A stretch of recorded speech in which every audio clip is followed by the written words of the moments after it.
പ്രിയമുള്ളവരെ, ഈശ്വരാരാധനയ്ക്ക് ഒരു ഇടനിലക്കാരൻ്റെ ആവശ്യമില്ല എന്നുള്ള ഒരു സന്ദേശമാണ് ഇതിലൂടെ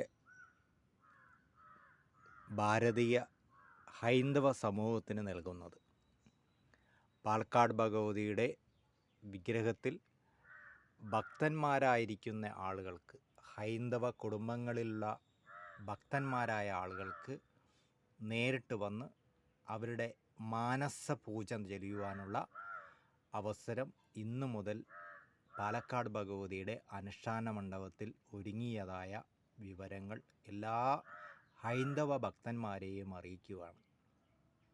നമ്മുടെ ആരാധനാ സമ്പ്രദായം ഒരു വിഭാഗം ആളുകൾക്ക് മാത്രമാകുകയും മറ്റുള്ളവർ നോക്കി നിന്ന് കാണുകയും ചെയ്യുന്ന ആ സമ്പ്രദായം ഹൈന്ദവ കുടുംബാംഗങ്ങളിൽ ഒരു കാരണവശാലും അത് പൂർണ്ണമായും അംഗീകരിക്കുവാൻ തയ്യാറില്ലാത്ത ഒരുപാട് ആളുകൾ നമ്മുടെ രാജ്യത്തുണ്ട്.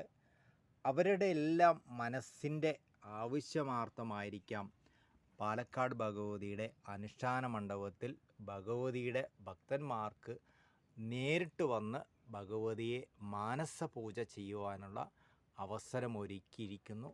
ഈ വിഗ്രഹത്തിൽ എല്ലാവർക്കും പൂജ നടത്താവുന്നതാണ് എന്ന് ഇതിനാൽ അറിയിച്ചു കൊള്ളുന്നു.